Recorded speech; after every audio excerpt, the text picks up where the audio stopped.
Good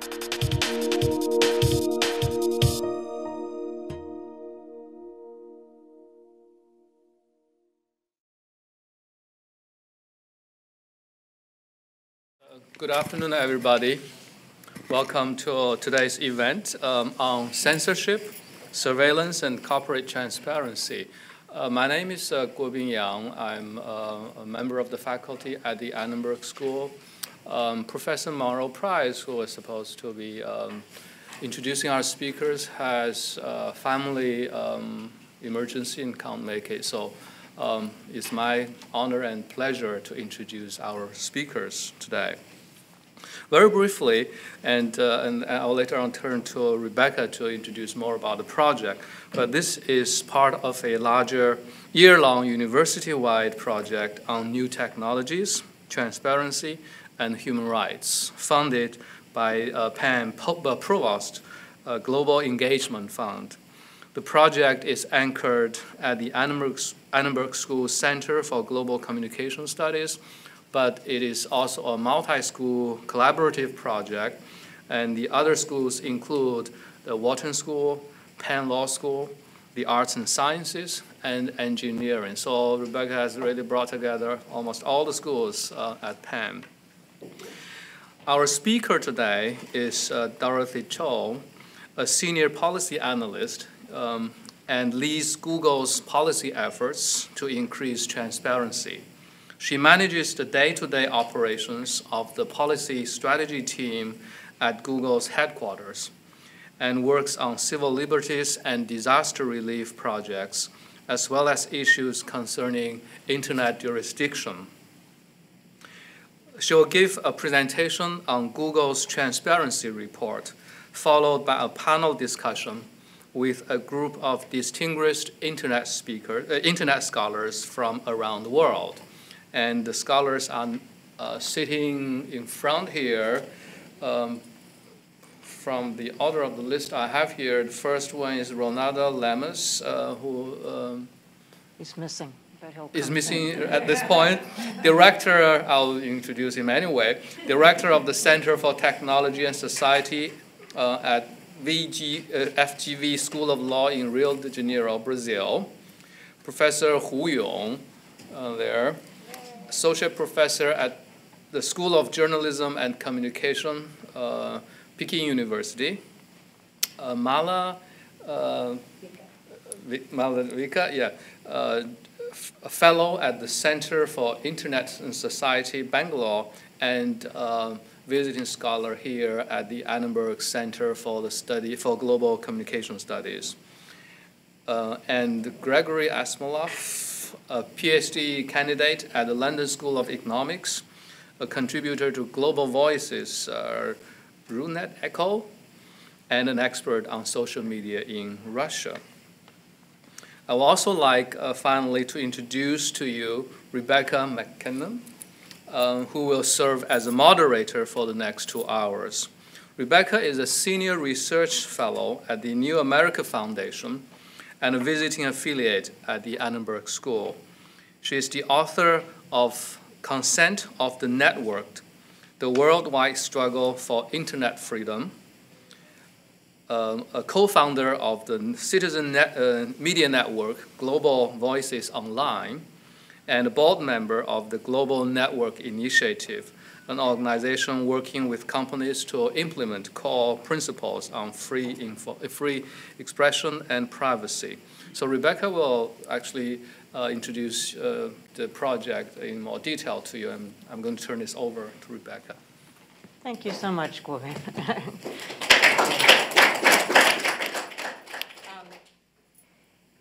It's really an honor. I know this wasn't the plan because you filled in heroically at the last minute for Monroe Price, but it's a real honor to be introduced by Professor Guobin Yang because he is the author of, I would say, the seminal book on the internet in China and its impact on China and social change. And so please read his book if you want to learn more about how the internet is affecting society in China.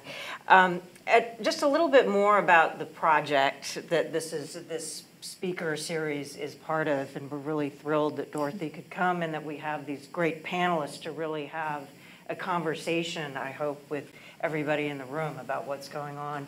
But this is, as Guobian said, that this is a year-long project that the Provost Office has generously provided some support for, not only to bring in some speakers to kind of discuss with the university issues related to the relationship between technology companies, internet and telecommunications companies, and government power, and how do we make sure that this relationship evolves in a way that's accountable to citizens, because citizens increasingly depend on internet platforms and services for pretty much all aspects of our lives.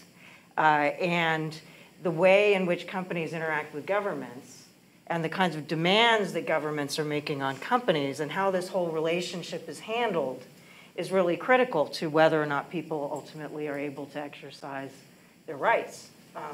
And so it's also vitally important that we hold companies accountable, and that companies such as Google kind of step up and agree to be held accountable and agree to have a dialogue with society about what they're doing right, what they could do better, and to be more transparent about how they're handling government demands when it comes to government requests to take down content or hand over information. Because we're finding with research, and we'll get more into this as we talk, but there's really no country on earth where governments aren't making demands on internet services and platforms that, in at least some people's view, infringes on citizens' rights. And so how corporate power interplays with the law, interplays with national sovereignty is absolutely vital, and how do we make sure that the internet evolves in a way that's really compatible with human rights, and companies have a really vital role to play. So this project this year is kind of examining this relationship, and we're also starting to do some research, and one of the reasons we brought in scholars from different parts of the world is we're going to have a research workshop tomorrow where we're going to just get into real detail about how do we put together a methodology to compare company practice and policies and performance on free expression and privacy criteria? What are the questions we need to be asking? What kind of research do we need to do before we can even figure out what the comparative methodology should be? So we're spending the year doing some really sort of close research on these questions, bringing in both people from around this university plus people, experts, both from other universities and other parts of the world, and also practitioners, people in socially responsible investment community, people in technology companies, people in the advocacy community, and so on, and to examine how do we go forward in sort of evaluating and comparing company performance. And of course, Google will be one of the companies evaluated, and it's very likely that part of our criteria will include how transparent is the company being about its relationships with governments. So Google has been now, here's Ronaldo, he made it, great. We introduced you all already in absentia. Okay, that's great. Sorry for I think my accent betrayed me. Oh no! Took me to the wrong place. Sorry about that. Yeah. So I'm just explaining a little bit about the project. So at any rate, we're having a research workshop tomorrow, and if anybody in this room would like to know more about that and hadn't known about it before, just come talk to me after class. But we're hoping to make this a really interactive conversation. So Dorothy will talk for a while about Google's transparency report, and then we will get into a discussion. We'll have our international experts reacting to some of the things she said, and we'll have a conversation, and I'll serve as moderator and draw people in. One more thing before we get going. There's a number of people I need to thank. First of all, just the Global Engagement Fund and the Provost's Office for funding this, making this all possible. Also Internews has provided some support to help us bring the people that we wanted to get into the room, and is also helping to support some of the research we're doing this year. So we're really grateful for that. Also extremely grateful to the MacArthur Foundation and to the Open Society Foundation US programs, who are making it possible for me to spend the time working on this project. So extremely grateful to them. Of course, to Professor Monroe Price, who can't be here, but is probably, he seems to be able to kind of think about 6 things at once, so he's probably thinking of you all. But without his support, this would obviously not have been possible. And Laura Schwartz-Henderson, who is over there, who, without whom nothing practical happens. And also just want to acknowledge some of the interns working on the project. We have our intern-in-chief, John Diamond, over here, who is going to be writing a blog post. And we have Haley Hanafi, if I pronounced your last name right, and Julia Graber, who are tweeting the event. And I think those are the interns present at the moment. We also have 2 other interns who are not here at the moment, Vidush Mansaria and Connie Chen, who from Wharton Business School, undergraduates who are helping to work on the project. So we're really grateful to have everybody's enthusiasm and help. And I will stop talking now and hand it over to you, Dorothy, and we'll take it from there. And if anybody has a question, like if there's something you don't understand or you want her to explain, just raise your hand and shout. Please definitely feel free to interrupt. I love questions. So, thank you, Rebecca, and thank you, Professor Yang. I'm really grateful to people like Rebecca, especially, who make my job actually much easier and provide job stability for me in keeping an active dialogue around these issues. I think it's really critical, and who knows what might happen if that wasn't the case. So thank you for that. So I'm going to start by telling a little personal story. One of the things that I think is amazing about internet freedom and transparency, and why I'm so passionate about it, is because it comes into so many different aspects of my daily life. I was just in Houston for the weekend at my grandfather's 90th birthday. And I asked him this question because he's lived in, grew up in China, moved to Taiwan after 1949, and then came to the States, as he got older and when we were born.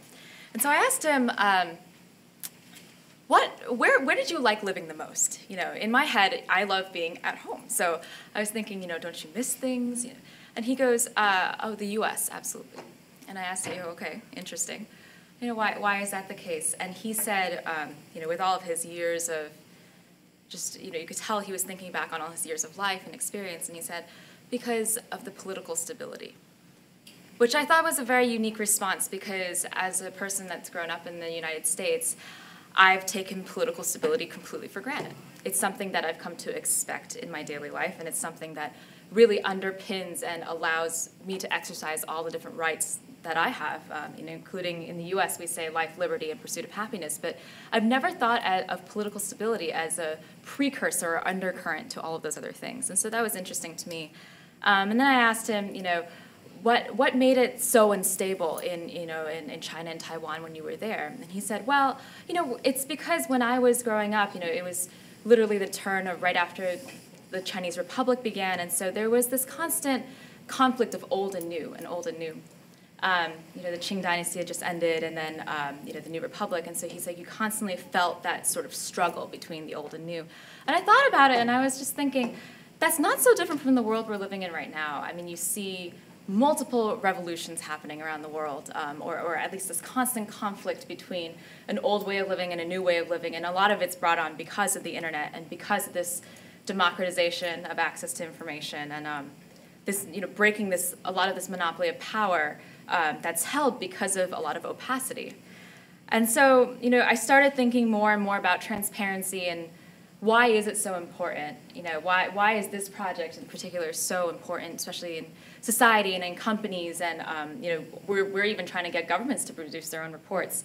And it's because this is the kind of thing that allows people to measure their freedom in order to preserve it. And it's what allows you to really stick to those things that are completely immutable, those rights that are immutable, and making sure that they're protected even in situations where there is a lot of old and new and conflict, even when there's that political instability. Institutions like this are what keep those rights protected and strengthened and create a system that's, or an environment that can be a little more predictable, a little more rational, and therefore easier for people to exercise their rights in. So that's why we did it. I mean, it's really, we try to get people to think of it more as a new form of social contract where you're handing over some of your rights in order to have some public protection, but you know the situation in which you're operating. And so I'm going to run through the report from kind of top to bottom in case there are people who are unfamiliar, and feel free to stop me at whatever point. The report was developed as a 20% project, which, how many of you are familiar with 20% projects at Google? Okay, well, so there was this philosophy when we started the company, which was that people should be able to be creative. And so in order to exercise your creative side, you can spend 1/5 of your time doing something that you're very passionate about. And so this is one of the projects that came out of that, which is basically nights and weekends, honestly, for engineers. It's not really 20% time. And what they did was we came together and we decided, well, in the wake of everything that happened with China, when we faced a cyber attack, and as well as saw the targeting of the Gmail accounts of human rights activists when we were investigating the attack, we felt, well, there's so much attention being drawn to China, and obviously China is a very unique country in that respect.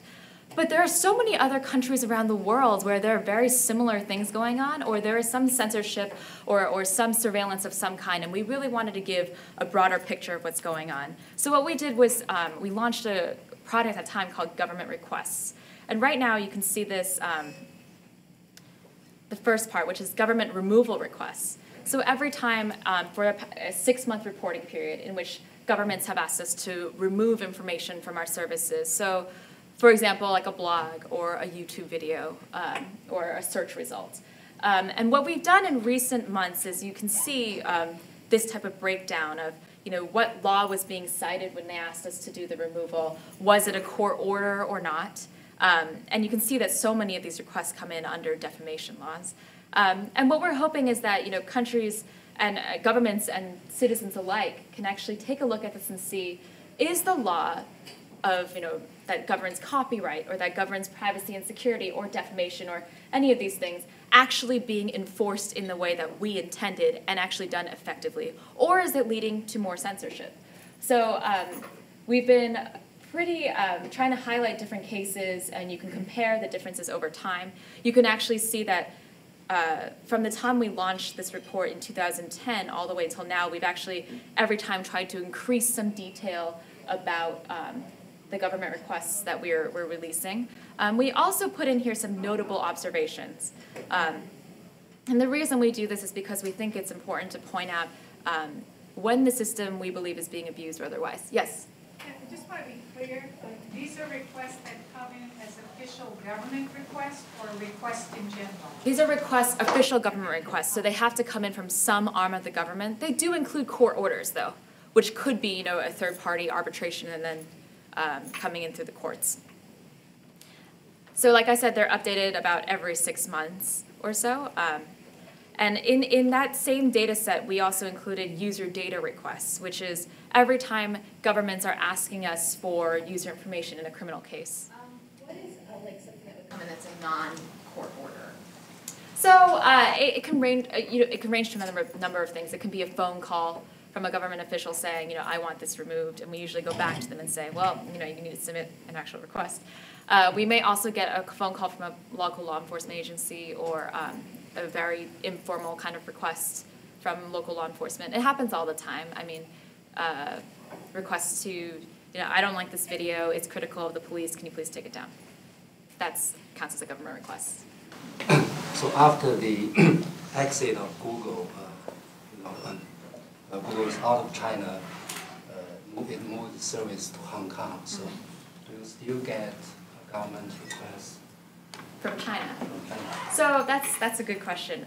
We, you can see here, we list all the requests we would get. We haven't gotten that many from China since then. But our services are periodically inaccessible in China. And what we've tried to do is point that out in these little notes. So you'll see, Google Sites was inaccessible during this time period. YouTube has been accessible since 2009. And so there is this difference, right? And I think you've hit on a really good point, which is there are definitely countries that block our services, and so we won't receive requests from them, right? Because they don't need to make the request, or they don't feel the need to make the request. And so you won't see those countries there. You will see them in another part of the report, which I'll show you guys in a second. So user data requests, the number of requests we get to hand over user information in these different countries. And it's really interesting. I was telling Rebecca that when I first launched the report, I was so much more interested in content removals. I thought that was like the bread and butter. And then you get to understand where surveillance laws come into play, and especially recently when a lot of proposals have been coming together in Europe, especially Latin America as well, and then in the US in the wake of the Petraeus scandal has been rethinking the Electronic Communications and Privacy Act. Surveillance is a really critical part of the whole censorship story, because if you know that the government can get this information about you, are you more or less likely to say things that are critical of them, right? And so it's an interesting story, and it's also interesting about the different kinds of legal process that are in place to protect this communication. In the US, for example, your offline documents that you have in your house are better protected than your online documents that you keep in Gmail or otherwise, or on your Google account, which we're part of this effort that's trying to advocate very heavily for upgrading those protections around the world. So those were two different parts. We actually recently broke down as well in the US, is it a subpoena? What do you get for a subpoena? What do you get for a warrant? And what do you get for a court order? And we think it's important for people to understand that, because very few people, I didn't really understand that breakdown at all before I started working on this issue. And people don't really understand that there should be these standards in place. So after we launched these two features, this is also updated every 6 months. So after we launched these two features, I was sitting in Washington, D.C. at the time, and I would get these phone calls from journalists saying, we have reports of this product, YouTube or Blogger being blocked in this country. Can you confirm it? And in my head, I was thinking, well, this is Google, so clearly I must be able to find some internal dashboard with all this data that I can just dig through. No, I had no way. And it would be probably like 2 or 3 days before I could get a response from Mountain View. And so I was thinking, this is just not okay. And so I spoke to some people internally. We had this idea of, what if we could use our data to show, because we actually do know when our products are not being used or not accessible around the world. And so I worked with a group of 20% engineers, and we launched this product called Traffic. And what it shows is when there is a break in the normal pattern of access to our services. Now, all these numbers are normalized. You don't see the actual volumes. They're based on a fraction and divided by a multiplier. But you'll basically see the day and night usually comparisons. So when people wake up, they start to use Google. When they go to sleep, you'll see the traffic go down, and you'll see this natural curve. But then once in a while, you'll see an absolute break in the curve, and that shows that this is inaccessible. Now, the thing is, when we launched this, we did it on a 3-day delay because we wanted to make sure that all the data was accurate. And we thought, well, it's a nice historical archive to have. And this was September of 2010. And then in January of 2011, Egypt happened. And so the product that we had thought was more of a historical archive became immediately extremely relevant as a tool. But it was still on a 3-day delay. And so we got calls from both my, David Drummond, who runs our business development and legal operation, and also Bill Corin at the time, who oversaw all of engineering, saying, please get it into real time because people need to see what's going on. And so there was a very strong directive, and to the point where one of our executives said, if it's not in real time, it's useless. Like, we need to get this up and running. And so I had a team of 4 or 5 engineers working literally overnight to make this happen. And so then you could see this drop of literally, I think it was about 5-6 days when the internet was completely shut down in Egypt.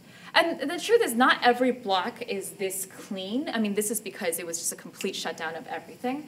You'll also see some other things start to come up. For example, you can see, let me find this one. There was one afternoon in Georgia when we saw something strange go on in Georgia and Armenia, and I was thinking to myself, well, we've never seen anything that strange there before. I'm wondering what's going on, not really sure.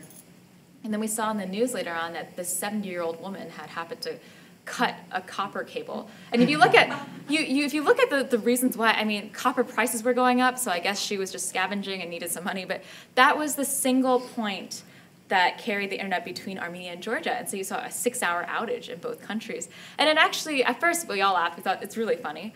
But at the same time, it shows something about the internet architecture, right? The infrastructure in that country. Sometimes, countries do this. I'm not saying that Georgia and Armenia did, but sometimes countries create a single point of access so they can have a single point of control. But they don't realize that that's also a single point of failure. Right? And so as more commerce gets online, you start thinking about the redundancy and the reliability that the internet provides. It's actually really critical, and there's a reason why it's constructed a certain way in certain countries. So, yes? Do you plan to include traffic shaping monitoring in the report in the future? We would love to. I mean, we're constantly trying to improve the report. I'll get into some of the pitfalls later, but I mean, traffic shaping is one of them. We also don't detect keyword blocking. We don't detect even URL level blocking. So we're working on all these things. We're trying to improve the level of specificity, definitely, that we show in the report. It's on our minds. Can I ask you? Yeah, absolutely.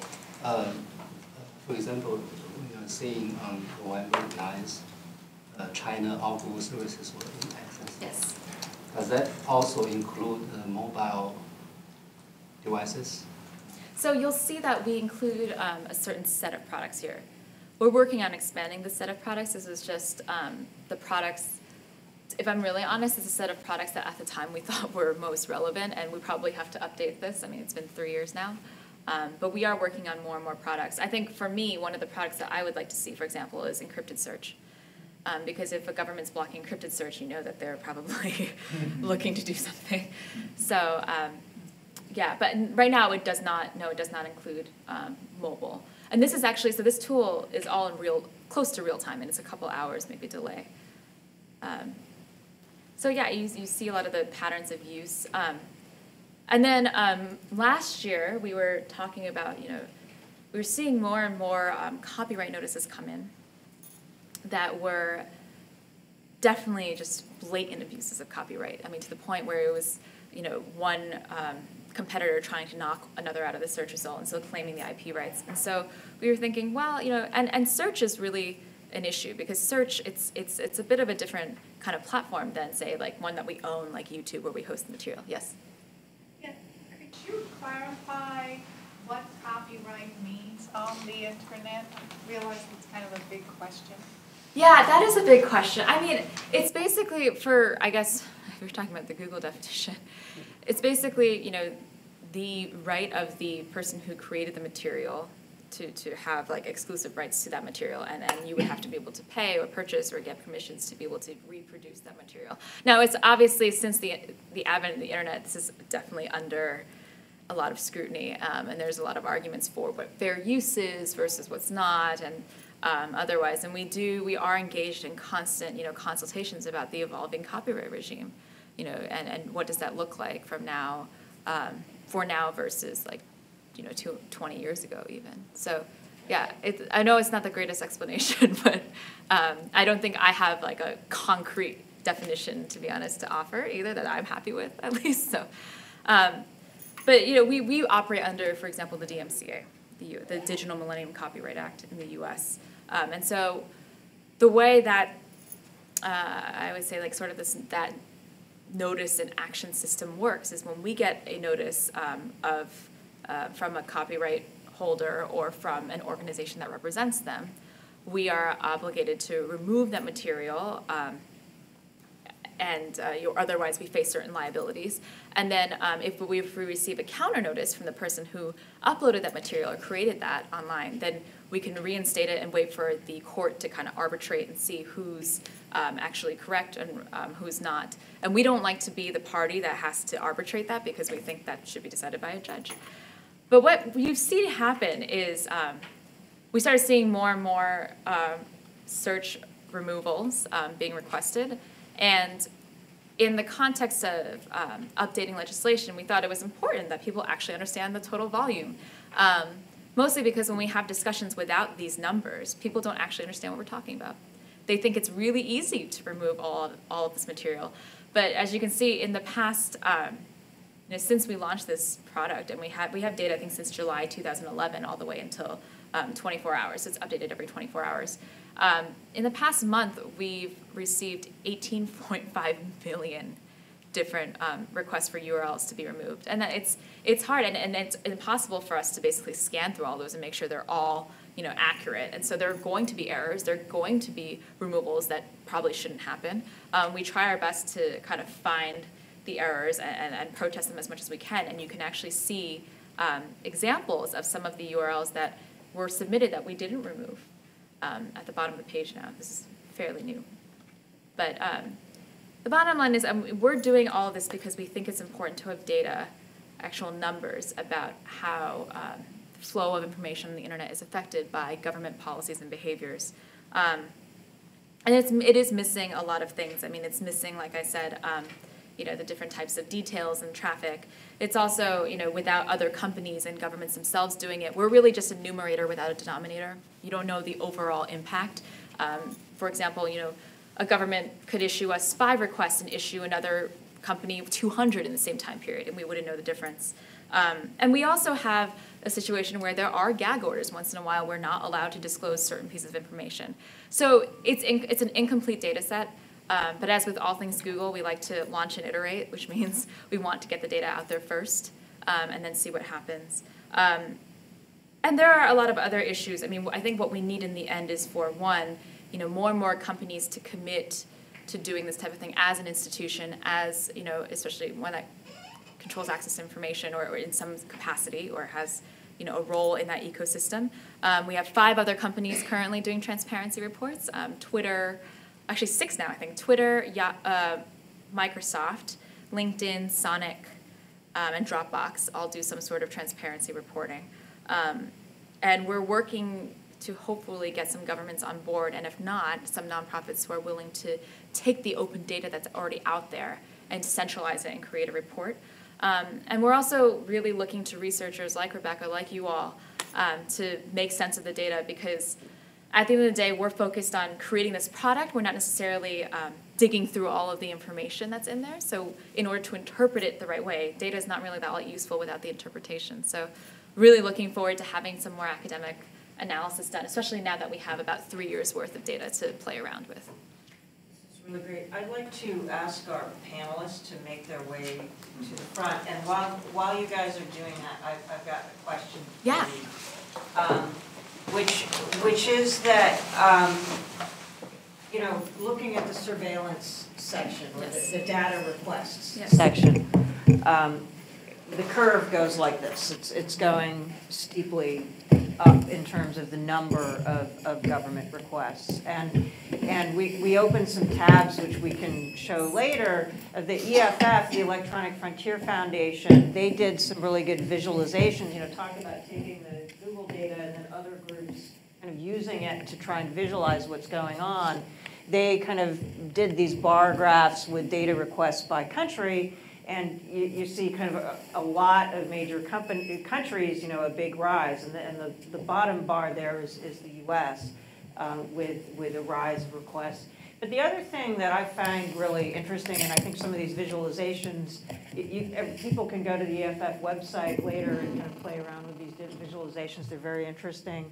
But yeah, it's sort of the number of accounts started by requests, and then there's the other one sort of has to do with the percentage of requests that Google actually complied with, versus, there's the number of requests, and then there's the percentage by country that you actually agreed to hand it over.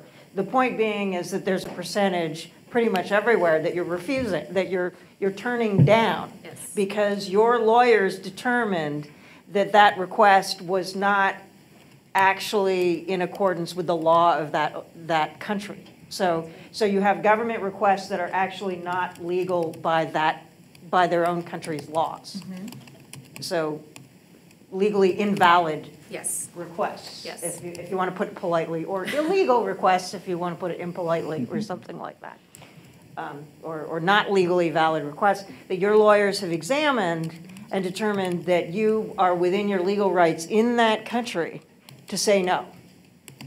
Right. And that it's your right to do so because actually the law of that country backs you up. Right. So that in other words, some government agency is kind of overreaching or just kind of seeing what you might comply with, or maybe they're used to just getting a yes from most other companies. I mean, or, and so the question I have is, since you guys started doing these transparency reports, is that an extra incentive for you guys to really scrutinize everything and to be able to show that, you're not, that you're only handing over stuff that you're legally obligated to hand over and nothing more? I mean, I think it certainly keeps us honest on both sides, right? Whether we, and usually like the percentage to which we produce data or that we remove content, the percentage that we provide is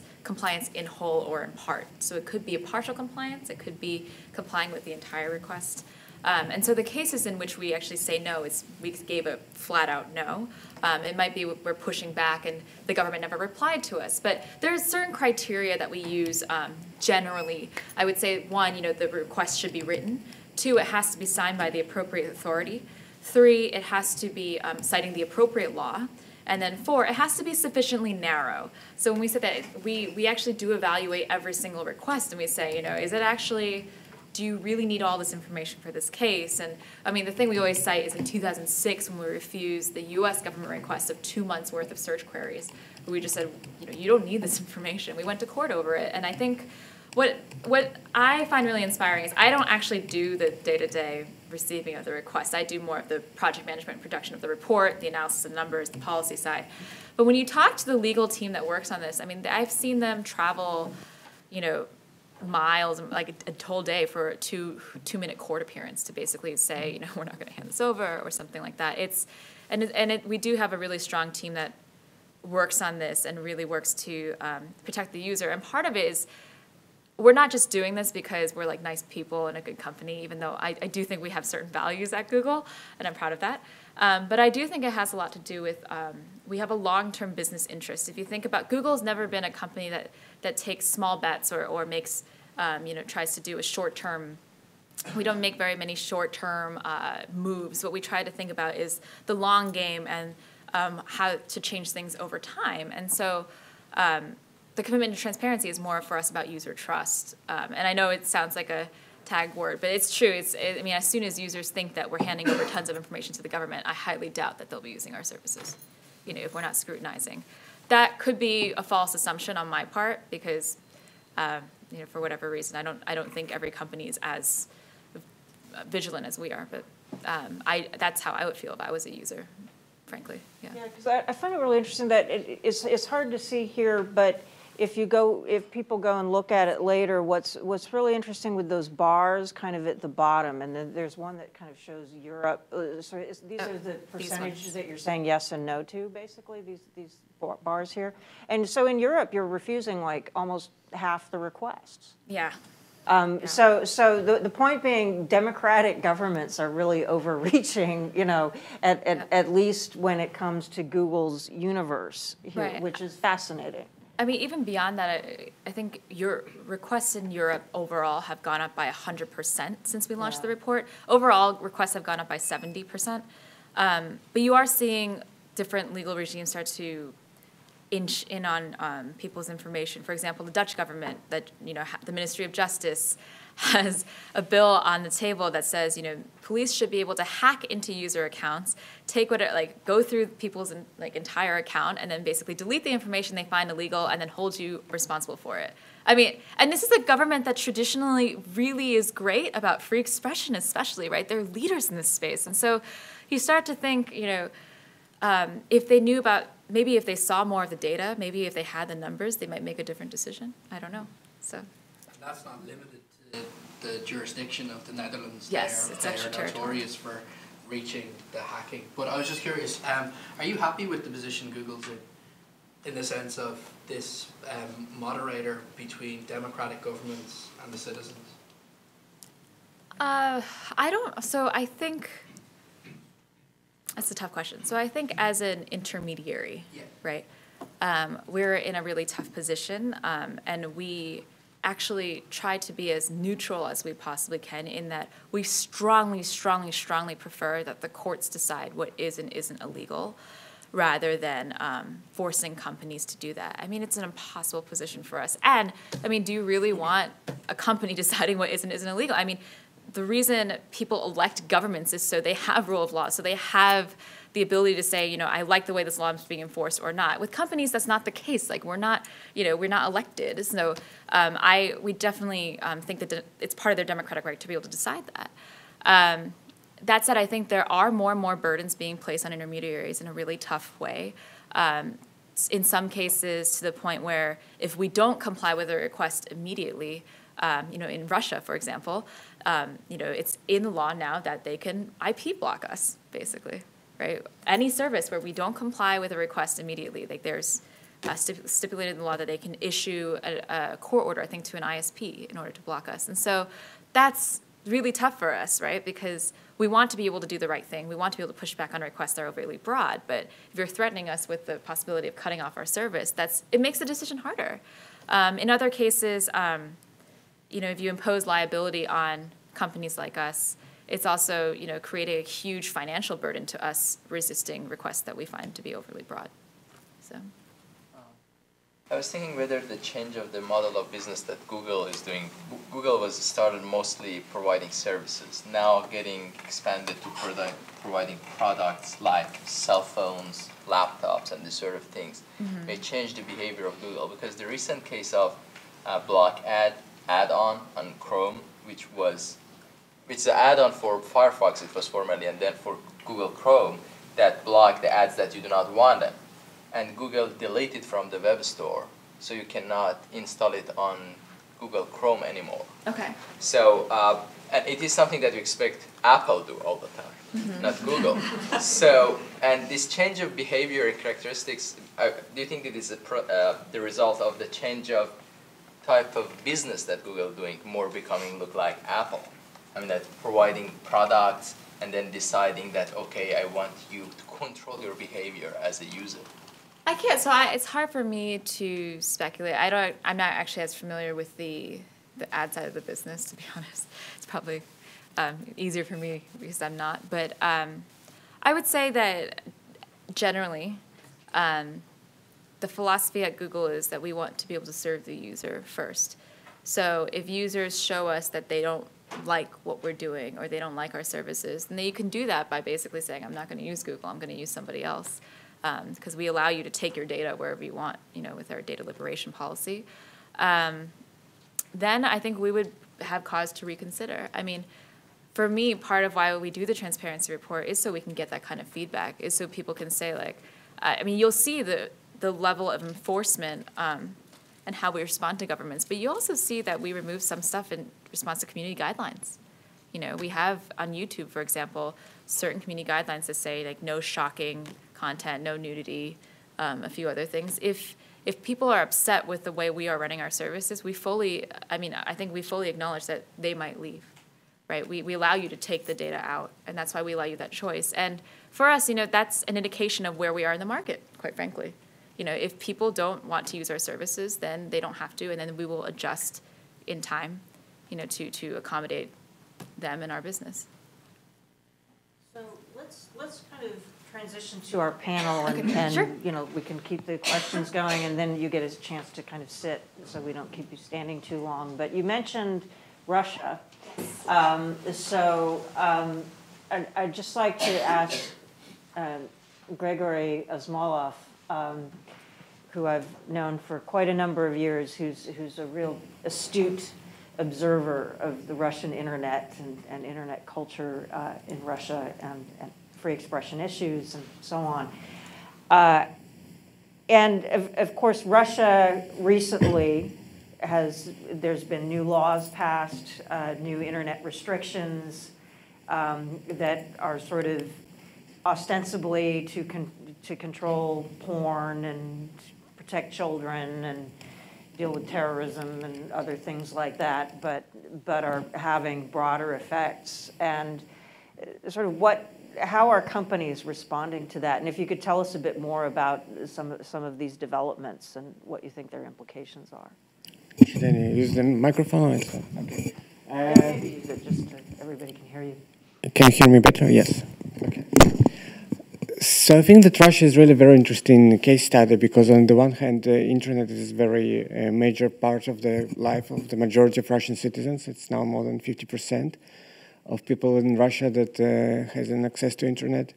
And the internet is, to some extent, is relatively free from the beginning of the development of the internet because actually you can post whatever you want to post online and there is no kind of filter between user and the online space when someone wants to say something online. So the problems can start later, obviously, but at least you can say whatever you want to say.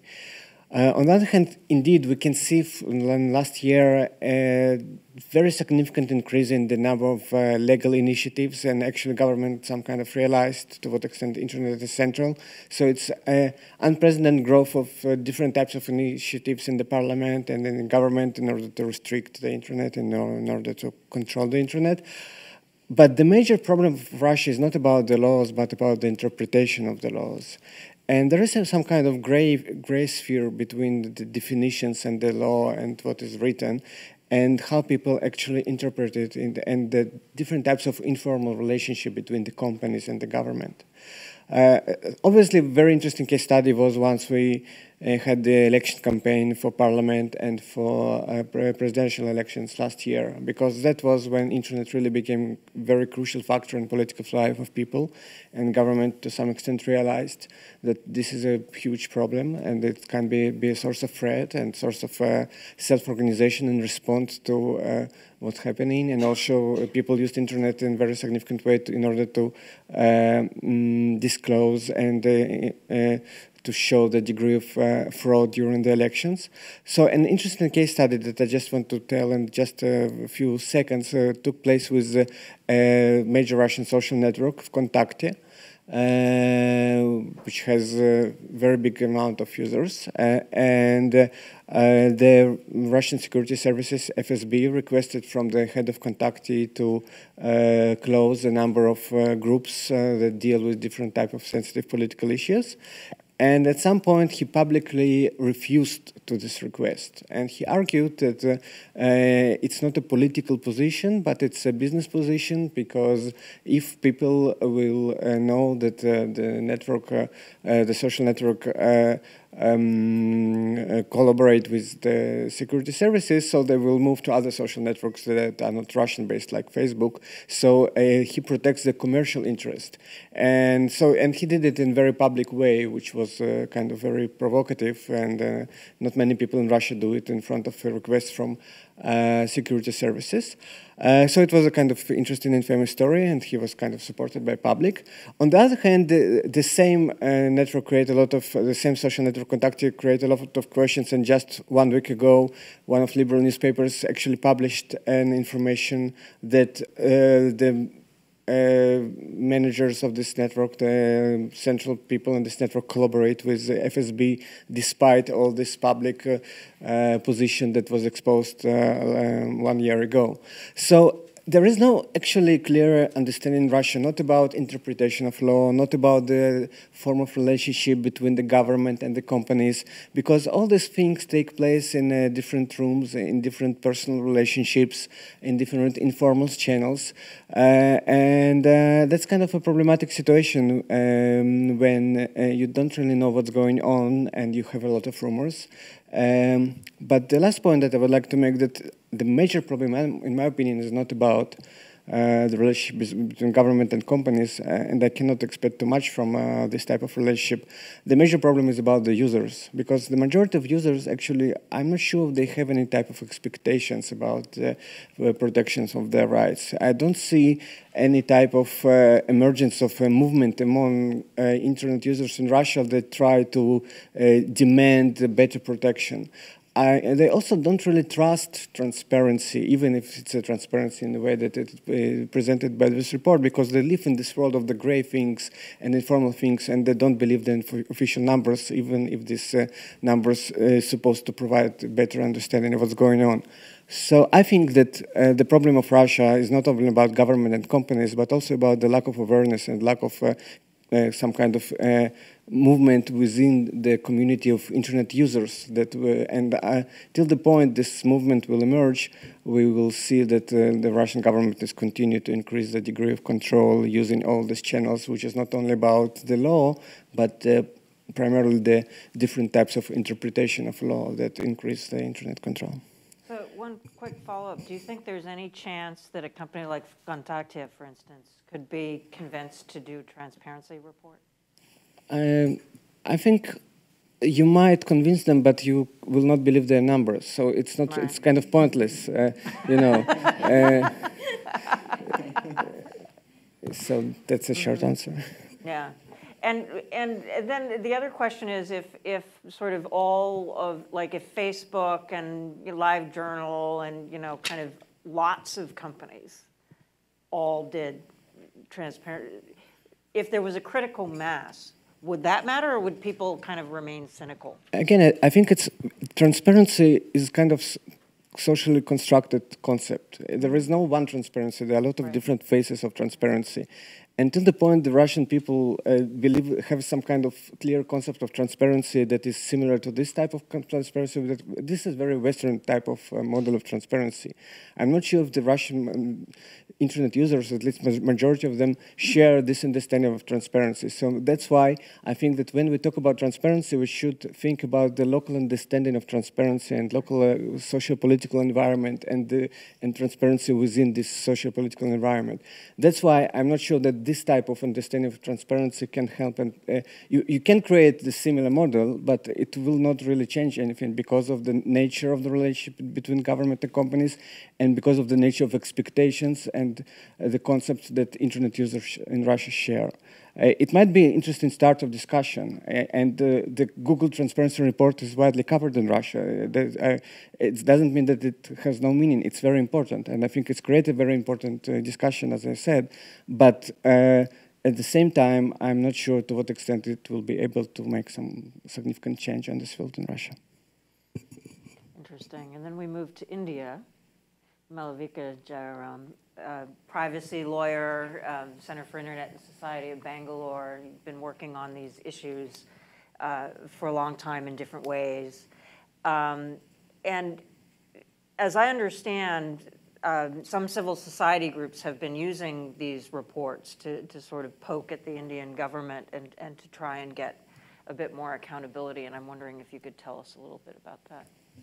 Yeah, I think on one hand, it's really useful to have data, because we find that increasingly when you just function on a sort of rights-based approach and, you know, you come up with free speech arguments, they don't really have much traction. And when you can actually show data of how much was removed, what, you know, content removal requests were sent, it helps bolster your arguments.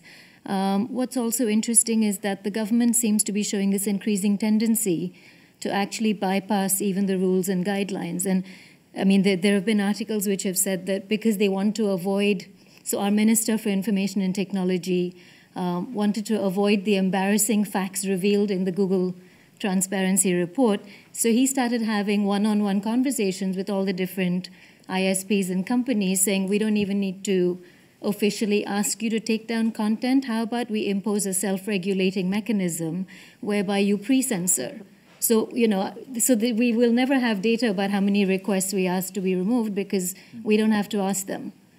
So, you know, so you have kind of weird sort of workarounds that are happening. What's also happening is through the back door of copyright law, we're finding that there are more requests for takedowns because they've put forward an amendment to our Copyright Act whereby anybody can ask for infringing content to be removed, and any kind of host or ISP will have to take it down, even if it's false or malicious, without looking into it, and they have to take it down practically immediately. And the person who's content is being taken down won't be informed about it. So there's a lot of talk in the Indian media right now about how all of the censorship that's going on is actually invisible, and it's often through the back door of either copyright law or through cyber cafe rules, which are insanely crazy. And not only if people use a cyber cafe, not only are the owners of the cyber cafes required to log all of the activity, they're also supposed to take pictures of the people while they're sitting at the computer so they can unambiguously link their traffic and what they're doing with the person. They have to show all kinds of identity documents before they can use it. So anonymity is, out the window. But also, we've recently had a parliamentary subcommittee that, there have been a lot of complaints. I mean, Google have actually complained about how draconian some of these intermediary guideline rules are, and a lot of other people have been complaining about this. And a standing committee in our parliament has actually, about 4 days ago, published a report where they've talked about how egregious some of the rules are, how they don't make sense, they're overbroad, they use really weird language about, anything that's disparaging can be taken down. So you don't need to fulfill a legal threshold or a legal standard. It doesn't have to be a court ruling on whether the content is really objectionable, whether it's held to any standard. So in this report that the parliamentary subcommittee put out, weirdly, they didn't talk about the privacy implications of the cyber cafe rules. They just objected. They objected to the fact that the configuration of the desks had to be such that any open cubicle was facing the door. So they were worried about that, but they didn't say anything about the actual activity that was being logged. They didn't find that objectionable. So we're actually making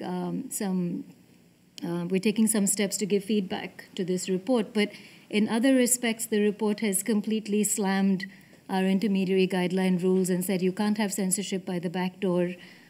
You can't have people not being known, not being told about what's being taken down. And there's this oft-repeated trope in India that Indians don't care about privacy. And, every other concern trumps it. So it's national security or, transparency, everything else wins. But actually, the reason reports like this are useful is it actually shows, there was a Nokia study recently which showed that 4 out of 5 apps being downloaded on Nokia phones in India are privacy related. So, when you have data like this, it goes completely against the grain of what the government is saying in implementing a lot of these standards. And I think there's also been a huge tussle between traditional media and new media. That battle hasn't played out very well. I think when they see their turf being invaded by citizen journalists, you actually find journalists on the offensive and actually fighting for social media, taking down, they're more in favor of censorship than against it. You would expect the backlash to be quite the reverse. And I think that, from like the early 2000s, you had a lot of websites that critiqued the traditional forms of media. You had some really funny ones. There was They See Media Bitch. There was Media. There was War for News. All of these people complaining about the way traditional media functioned. And what was really interesting was with War for News, this was clearly an insider, and he was anonymously posting content about what traditional media was doing. And tracking news channels and how they were taking shortcuts in to do anything for TRPs and the ways in which they were doing it. And suddenly his blog disappeared, and a few days later all the archives were deleted as well.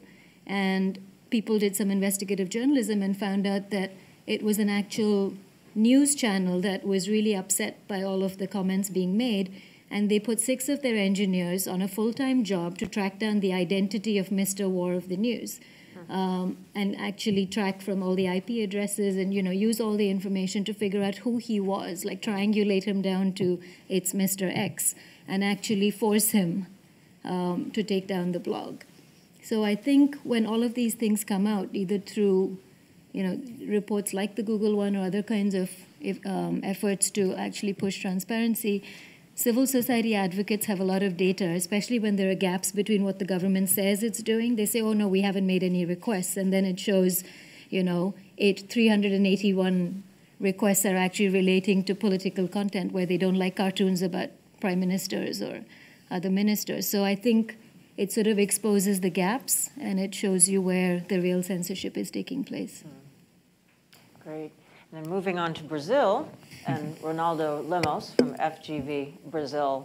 And Brazil is such an interesting case as well because, you know, it's got these kind of strong libel and defamation laws, and the Brazilian government and Google seem to have, you know, the request numbers in the transparency report around Brazil are very high.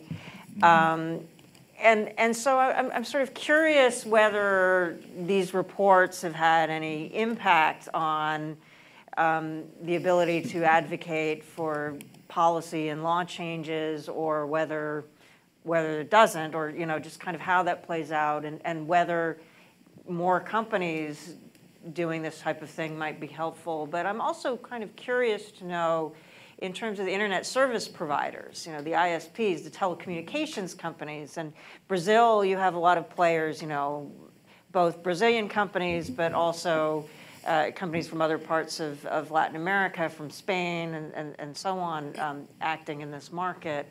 And to what extent you know, what role they may be playing in all of this, if they were more transparent, if the telcos were more transparent about their relationships with the government, would that make any difference, et cetera? These are all interesting and difficult questions. But the case of Brazil, I think it's particularly interesting because it actually provides an example to the other side. When you don't have any laws dealing with the internet, when you don't have anything specifically regulating the internet, some people might think that that would be the best scenario because that would be an indication of freedom. And actually what happened in Brazil is exactly the opposite. Because we don't have any laws to solve internet conflicts, to deal with take-down notices, to deal with the liability of the intermediaries, all these questions have been sent to the Brazilian judiciary. And when they get there, there is no standard, actually, to decide what's going on. So basically, every court, every judge is a different decision. One judge will say one thing, the other judge on the room just besides the initial judge will say exactly the opposite. And since Brazil doesn't have the principle of stare decisis, just like the US, the court decisions, they are not binding. So you can imagine how hard it has become to be an entrepreneur in Brazil because you don't really know what the rules are. And on top of that, you have this tradition of defamation and libel and issues like that, which are taken very seriously in Brazil. So if you don't have a legislation to counter that, the way it's going to be applied without a better understanding of what should be the liability of the intermediary just creates a lot of trouble. And that's exactly what's going on in Brazil right now. So whenever I look at the Google Transparency Report in Brazil, it's like it's very interesting because Brazil ranks right on the top together with some authoritarian countries, and Brazil is a democracy. It's a strong democracy. So you might ask, so why is this happening to a democracy in which you have so many court orders, requests for data from the user, and so on? And the reason for that is precisely because we don't have any laws regulating it. So there is no law saying how much time a company has to keep the data and how much time after that it has to discard the data. So basically there are no limits in terms of like how much data can be asked and what should be done. So as I said, every judge and every court will have a solution about that. It happened in Brazil already that the police officers requested the data directly without a court order. So what we are doing now, and I'm part of that process, is try to create a new law. So there is this effort in Brazil. It's been going on for about 4 years now. It's called the Civil Rights Framework for the Brazilian Internet. We call it in Portuguese Marco Civil. And this is should be a milestone in terms of Brazilian legislation. Because the way it was crafted and designed, we did a partnership with the Minister of Justice to create a collaborative process in which anyone could participate online in having their opinions in how the law should be written. This has become a sort of a dream law because it provides for net neutrality, it provides for limitations on data requests, it provides for privacy rules and so on. So if this law is passed, and we are working really hard at this very moment to make it passed, Brazil will have a pretty advanced legislation that might solve not all, but like a significant part of these problems. So the other thing that happened was that it's interesting when we saw SOPA and PIPA happening in the US, because we lived that 3 years before in Brazil. So we had our SOPA and our PIPA. Does everybody here know what SOPA and PIPA are? Yeah, the Stop Online Piracy Act. Yeah, like, and then it's interesting because all that happened 3 years before in Brazil, and it was defeated. And it was defeated precisely because civil society got together, and they said, criminal legislation and cybersecurity should not be discussed divorced from other considerations like human rights, privacy, and so on. So that message was clear. These crazy legislations were stalled. Just to give you a sense, if it had passed, if you jailbreak your iPhone in Brazil, you would go to jail for 4 years. And believe me, you don't want to spend 4 years in a Brazilian jail. They're pretty bad. So that, fortunately, was repealed. But we still, in the end, because of this incredible movement that arisen from this resistance, new laws were actually passed. They're much better. So the deal was to have Marco Civil passed together with the cybersecurity and cybercrime laws. That didn't happen. So the deal was broken. Marco Civil emerged out of this resistance from these Brazilian versions of SOPA and PIPA, something that I'm still curious to see if the same is going to happen in the US, if SOPA and PIPA will actually create a positive agenda and create some positive legislation efforts rather than simply negative and repressive laws. And that happened in Brazil. So it was out of the resistance against our versions of SOPA and PIPA that this whole idea of the Marco Civil emerged. And if everything goes well, we still hope it's going to be passed this semester, so in the next 4 or 5 months. There's an important seminar happening on April 17th in Brazil, in which the broadcasters actually are throwing their weight in support of Marco Civil, because the main resistance for the law right now is precisely from the telcos. The telcos, they don't like really much the net neutrality provision. They used not to like the privacy provisions as well, but they slightly changed their position because they were dealing with Form, which is a company that engages in deep packet inspection in Brazil. And apparently Form has given up Brazil, and that has made the position of the telcos a little bit more flexible in terms of the privacy provisions. So now the broadcasters are organizing. And actually it's an invitation for Google, because a few other companies, they have decided to express their views precisely at this April 17th date, together with the broadcasters in support of Marco Civil. So we already have Mozilla doing something. I think Facebook is also going to do something. So Google is invited also, if you want to express your support to this particular legislation. April 17th is the date. So.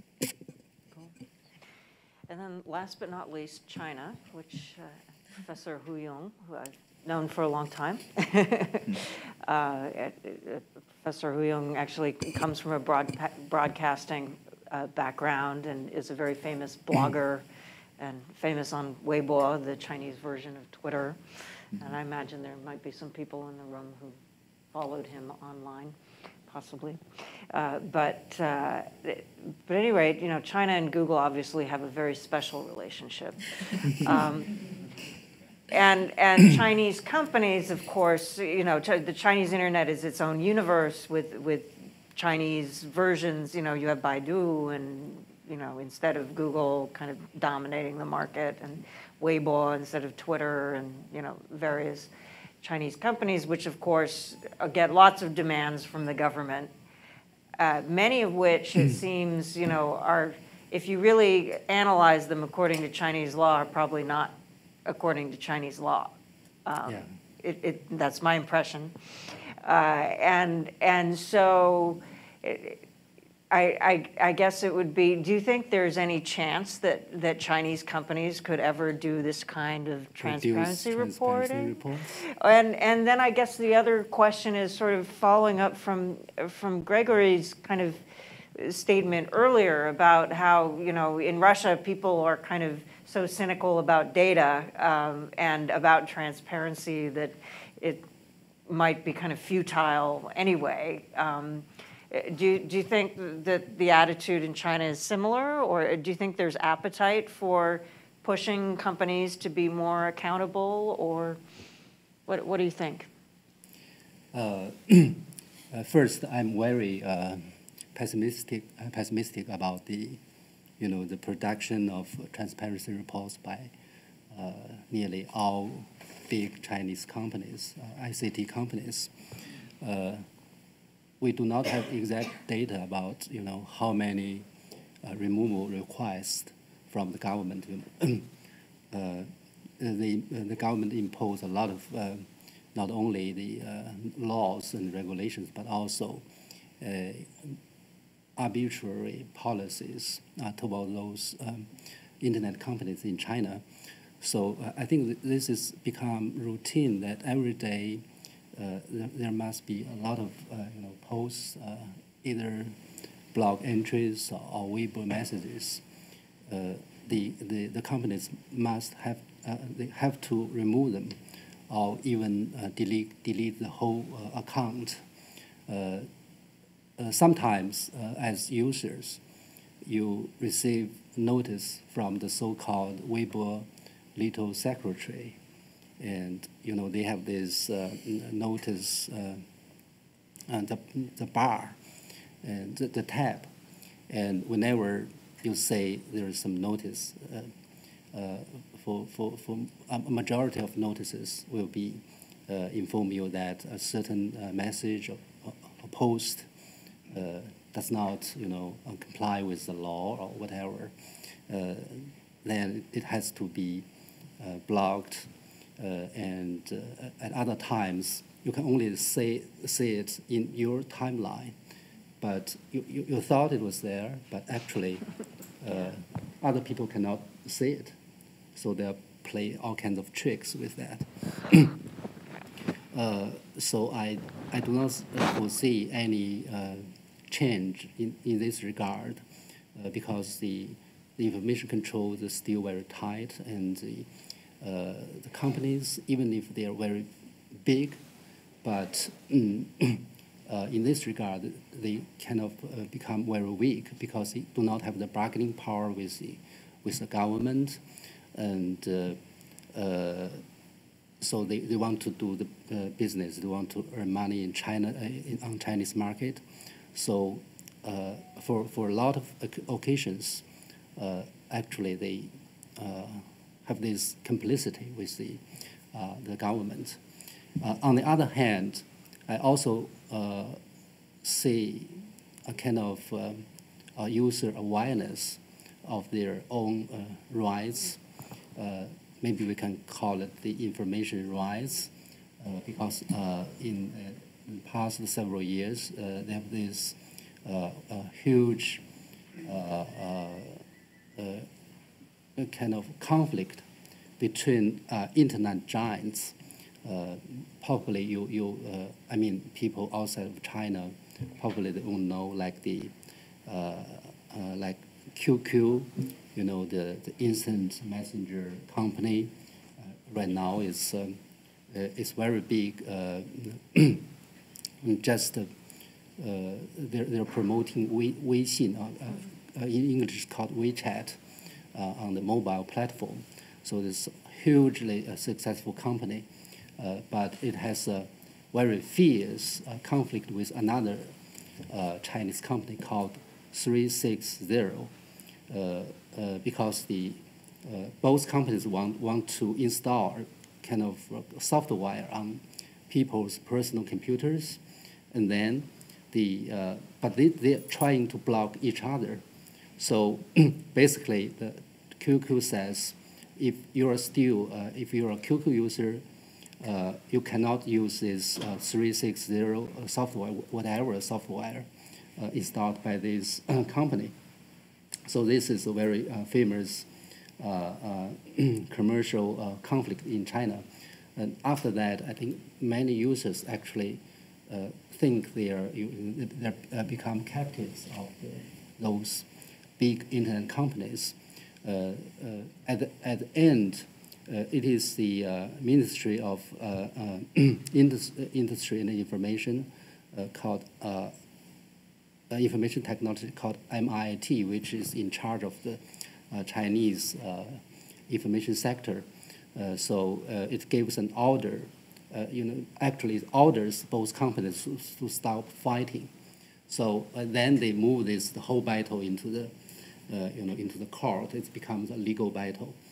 But after that, I think many users, they become aware of their rights, like the privacy has been invaded by those companies, and of course we know the freedom of expression is always an issue in China.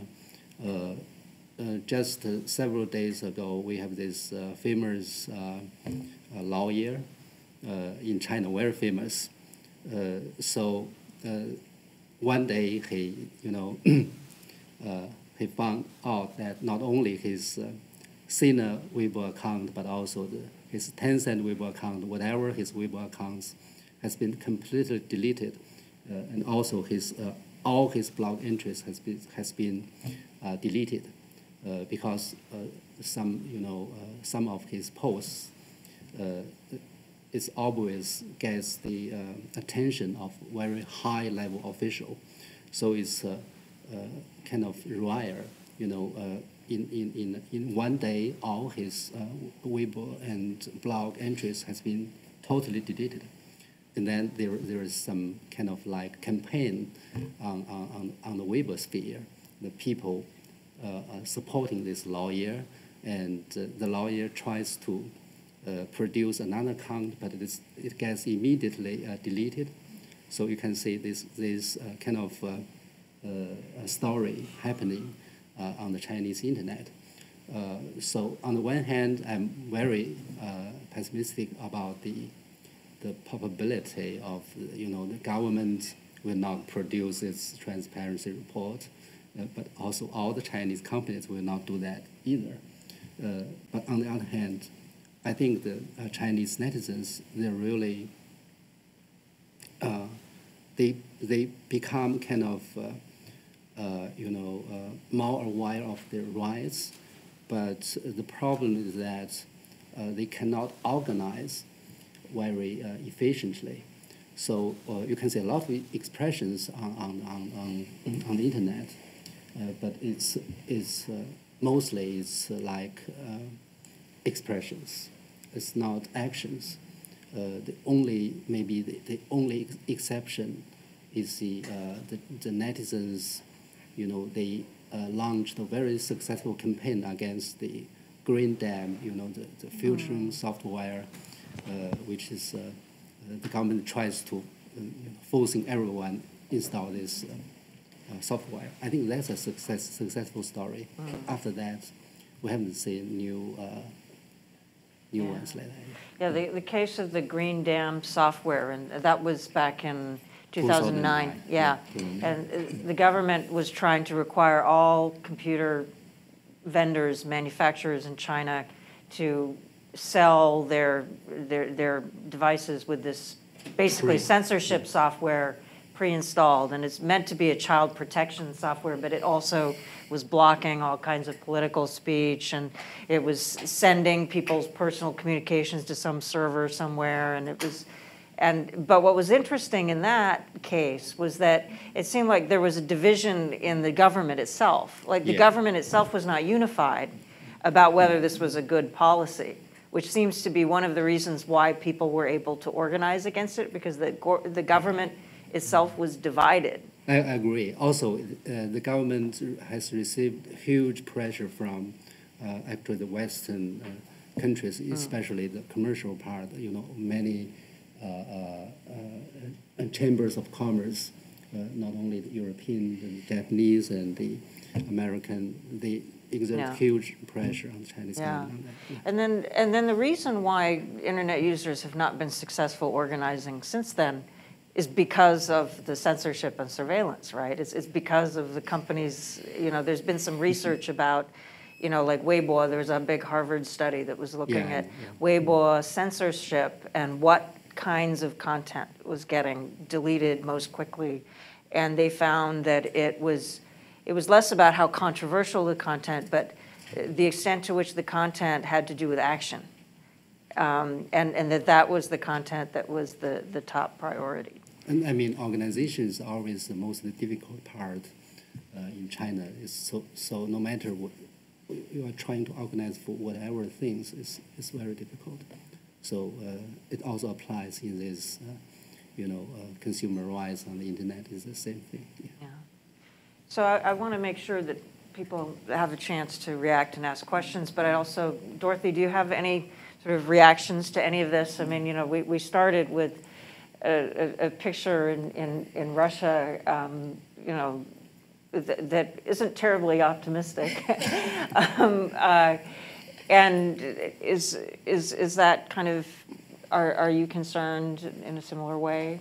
I mean, I think it's, I think your point about transparency in a separate cultural context is a really great one. I mean, I think that's something that we do have to, as a U.S. company, we have to think more and more about that. As a, you know, as a project person running a project on transparency, I think it's really important to consider. I think, but I think there is also something to be said for, you know, some governments that you see that are actually have a lot of this data already out there, right? You know, if you look at, for example, the Swedish government or the UK government, some of them actually already publish these numbers. They're just really hard to find. And so I think for us, you know, we've been thinking about is what if, you know, civil society could come together and start creating these transparency reports on their own, you know, or take the public data and really just say, okay, like, it's already out there, let's just collate it. And even something where a page that says we couldn't find this information, or we FOIA'd the government and we couldn't get this information, is still really powerful in terms of a statement. You know, whether or not you have a different conception of transparency, it's still what you're able to see about how you're governed, right? And I think that in itself is an important step forward. So just the push in that direction, I think, would be helpful. And I guess one question for all the panelists, too, and if anybody out there wants to ask a question, just start raising your hand. Otherwise, if I don't see any questions coming up, I'm going to just keep asking questions. But just an interesting question for all the panelists. I mean, especially, you know, given that in certain countries like Russia and China, that the obstacles to, you know, having companies actually doing this themselves are many. Fewer obstacles in Brazil and India, obviously, at least kind of, you know, legal and political ones. But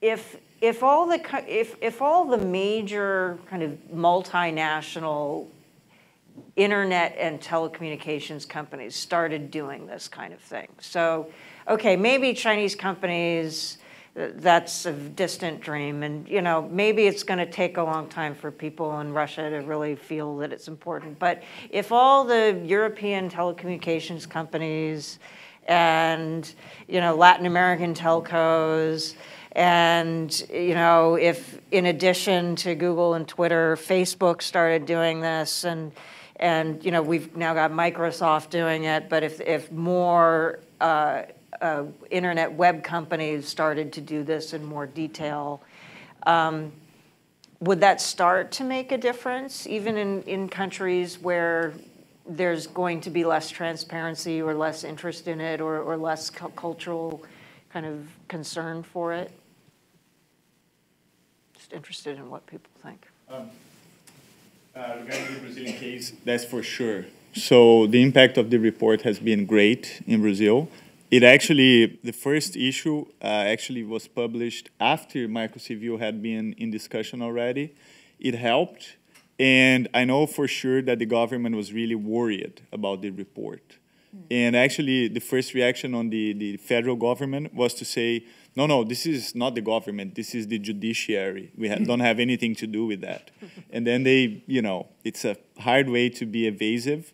But anyway, I think the problem was very much well described, and there was this perception that this was important and action had to be taken.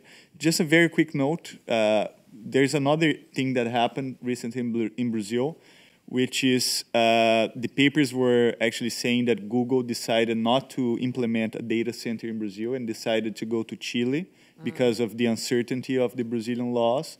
And then there's this whole discussion about jobs and how your laws should be perfected in terms of transparency of privacy and liability of intermediaries and so on, also as a job creation tool.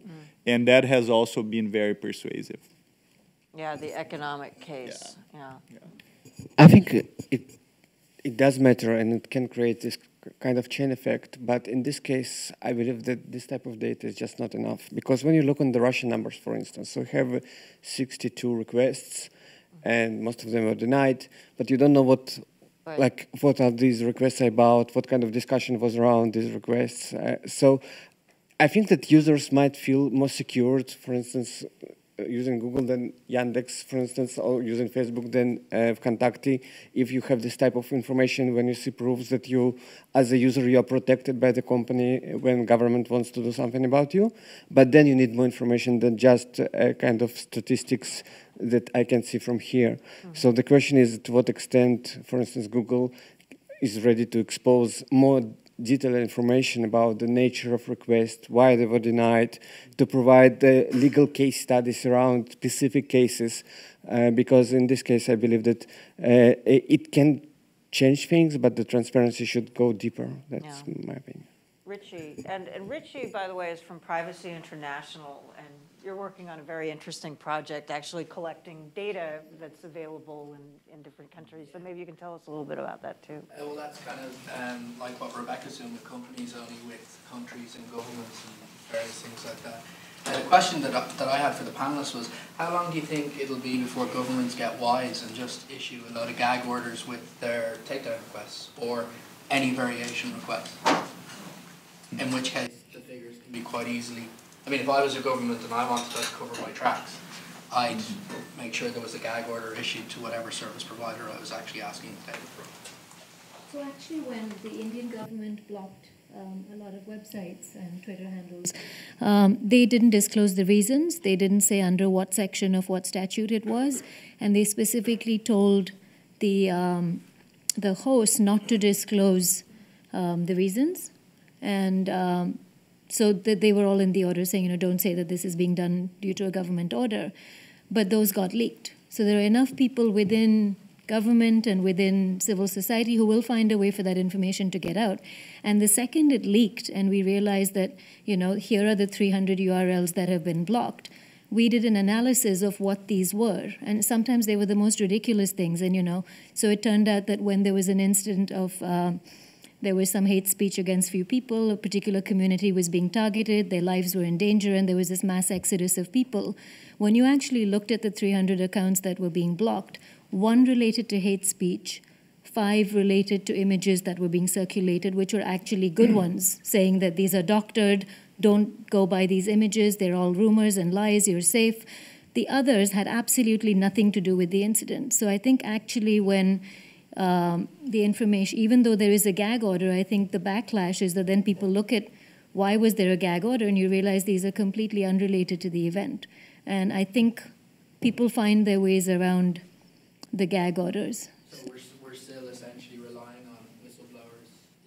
Is that the sense that the panelists believe that it's I think we're relying still whistleblowers to get the information to some extent, but I also think that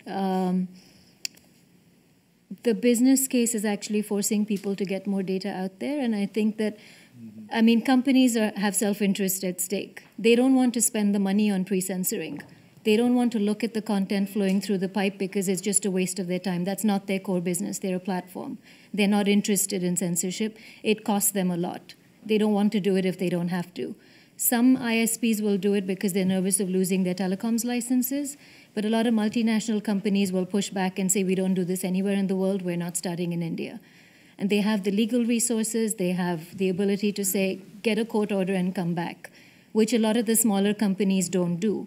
But then there's a trickle-down effect. When you see that Google and Facebook are, stalling the Indian government and saying, well, give us a reason why we need to take this down, the smaller companies sort of hide behind them and say, yeah, actually, that's cool, we should do it too. So I think you have that kind of knock-on effect that's very powerful. But I think also you find interesting alliances because when civil society protests about a lot of these egregious instances of blocking, the government then tries to cut their funding. They try to expose, so it's transparency from the other direction. They want to see who their sources of funding are. Or you're being funded by Google, no wonder you follow a Western idea of privacy. Or you're just being Facebook's mouthpiece. So they're actually making it very difficult for civil society to get funding and function, so they're trying to choke the source of funds. But interestingly, then you have local civil society allying with local business who also, suddenly they find they're on the same side protesting against surveillance for completely different reasons, but they both want the same end result. So you find interesting alliances, new forms of funding emerging. So you're no longer hit by the foreign restrictions on income coming in. So State Department funding is no longer an issue because somebody local who says, hang on a minute, I'm not wasting my time and energy censoring content. And a lot of, local entrepreneurs believe very strongly in free speech, and they will throw money at making it happen. So I think that's what's happening. You find these interesting alliances being forged. And I think what also happens is that the more this happens and the more reports are being published, the more transparency there is, people will vote with their feet. And you will see there's a competition in free speech. And then people will say, I'm going to use Airtel and I'm not going to use Vodafone because they hand over user data more quickly. And I think that will also force the companies into behaving better. So I think there's a whole ecosystem of goodness that emerges once the data gets out there. Ashkan, did I see your hand earlier? We've got, sure. Ken Foster? Yes. I just have maybe a very naive question. How important do you think these considerations are in the whole sweep of things? I think what Thomas Friedman would say, he says, well, you got 15,000 requests to take down whatever in China, but there are probably 20 million Chinese kids in basements and internet cafes trying to figure out ways around the system, and that eventually they're going to find a way around whatever China wants to put in their path. And so maybe in the long run, the impact of these kinds of problems that you're talking about may not be great given the tremendous amount of information that people now have access to through other channels. Do you think that this is a very big deal in the long run of things, or maybe something that is just a minor perturbation in the development of information technology? So do these details matter? Is the internet just going to be free by virtue of being the internet in the long run? I mean, that's basically, yeah. I'm actually a little pessimistic in that sense. I think if you don't have laws actually protecting a sort of a bill of rights for the internet, the situation actually gets worse. And it's interesting because I think, for instance, the case of Brazil, we are living something that actually happened here in the US in the 60s and the 70s, which was to look at the Constitution and actually try to understand what it means in the media context. For instance, what are your media rights? What are your civil rights? How do you translate them in terms of actual concrete decisions? And if you don't make those choices right, you will have to deal with a problem that will go for generations. One very quick example that I think the Brazil and other countries face is actually the election time. Because election times for the internet, it's almost if the Constitution was thrown out of the country and people forget about it, precisely during the time that you need it the most. So for instance, freedom of expression is basically forgotten. And it happened a very dramatic case in Brazil in which the Brazilian director of Google was actually arrested because of a video that was posted on YouTube saying bad things about a particular mayor in an obscure Brazilian city, and a judge asked like the content to be removed, and Google said, "Wow, this is free speech. Brazil has a freedom of expression clause in the Constitution." And then the judge says, "Okay, so you're going to be arrested," and it happened. So I think, and this is a suggestion, I think a specific transparency report regarding the election time would be a great thing. And I know that Facebook is considering doing that in Brazil because it's also under heavy fire in Brazil. And actually, if you visit the great Google offices in São Paulo, they are brand new. Right at the reception, they have this particular room just to receive court martials because they come there like every day. You can count on it. So they have this specific space. It's very nice, actually. I saw it. You have like a round table with some TVs and like refreshments. Yeah, well, I'm not sure about that, but it's interesting because it reflects in the architecture of the office in Brazil, which I find interesting, and there's a reason for that. So election time, I think, is a critical moment for most countries. I think that question was really important, so I just wonder if any other panelists want to address it before we move on to other questions. Actually, I want to address the question Rebecca just raised, that if big companies, I mean big international companies, if they start really seriously to do, you know, all the transparency and openness and whatever, will it matter in China or not? I think basically you can divide companies in China into two different categories. One is domestic companies, which actually defeated nearly in every category, defeated Western SAT companies, maybe except for the, smartphones. The smartphones is still the market for Apple and Samsung and some others. But in terms of internet services, I think not only the search engines, the social media, and the news portals and electronic commerce, the Chinese companies defeated all the other Western companies. So during this process, they become hugely, they become giants.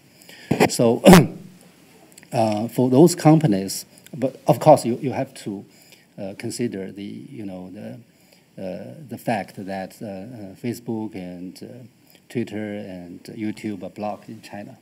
That's also a factor. But so those hugely successful Chinese companies will not be pressured to change their behavior unless they have the motivation to enter into the international market. For example, if QQ decides to promote WeChat. Not only in Southeast Asia, but also here in America, you can see the chances that you can try to change its behavior. But for those multinational companies in China, I think a lot of Chinese netizens actually expect them to have more bones, like the drama right now in China about the government media. They are pointing fingers at Apple, and Cook has to apologize. So that's a very interesting play right now here in China. So this is a very minor thing, like it's a kind of repair guarantee, so it's not that important.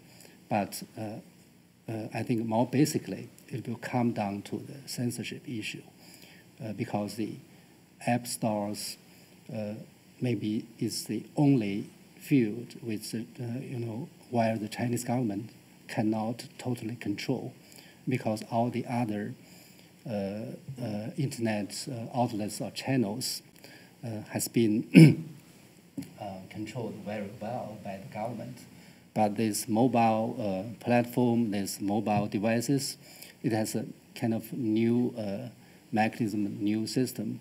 So the government is trying to find new ways to, to control the content from the app stores.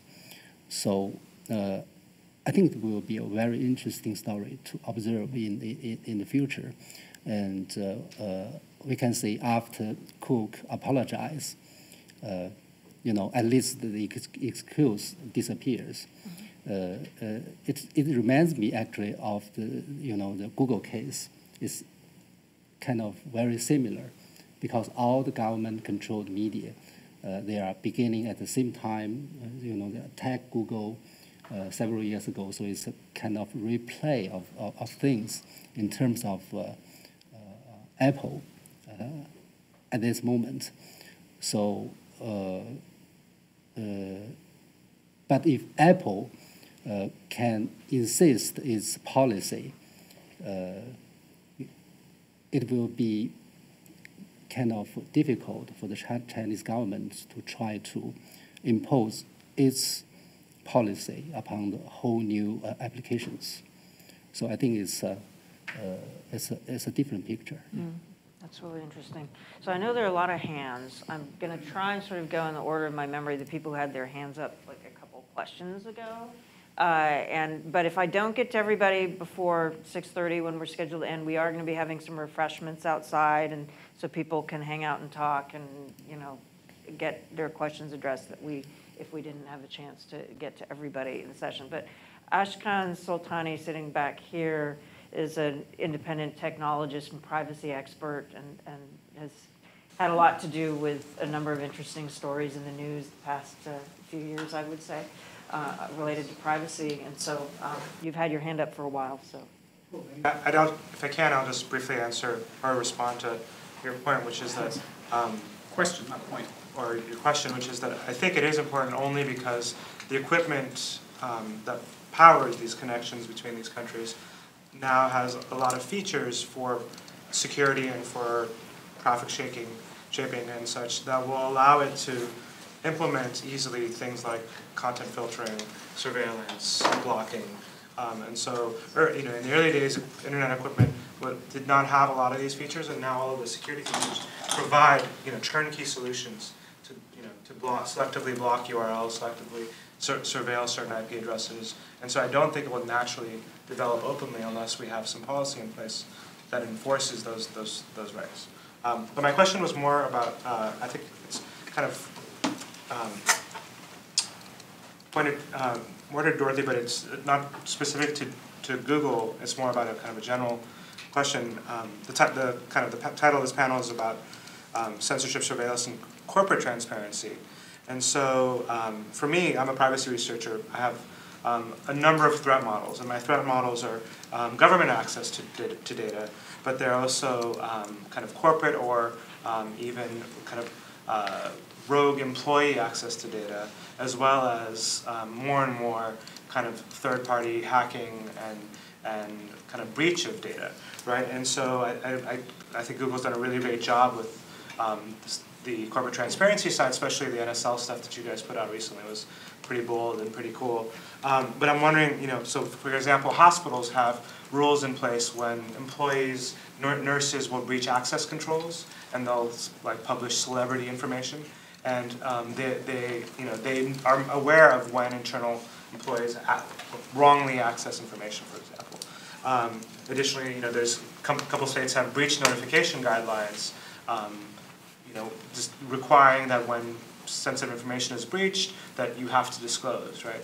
And so I'm wondering your thoughts on Google specifically, and then more broadly, do you think you guys would ever publish things like when you had an incident with the G-Creep, right, where there was an employee that accessed employee data or users' Gmail's data? Would you regularly be willing to publish internal policies around access to data? Or conversely, there's been a slew of breaches in the past month where Apple, Microsoft, Twitter, and Facebook all disclosed that they were breached by this water hole attack, which was effectively malware on a developer site. And it's likely that Google was probably breached as well. My understanding is there's 12 to 15 companies in a working group. But do you think, and since there was no PII exposed for some of the companies, Twitter was the only one that had PII exposed. PII is personally identifying information. Right. But the other companies decided to come out and disclose anyway. So do you think there would be policies in place, either from a policy perspective requiring breach or internally to promote disclosure of when employees access consumer data or when consumer data is breached as part of this effort to provide transparency and promote trust, right? That's the whole idea, is like, I want to trust that you guys can keep my data safe, both from your own employees, from governments, and from hackers, right? Yeah, I mean, I think security is really critically important to us for the exact reason that you mentioned, for user trust. When I think about security and privacy, I think about it as, our efforts to protect people from any sort of unwanted third-party intrusion, be it governments or otherwise.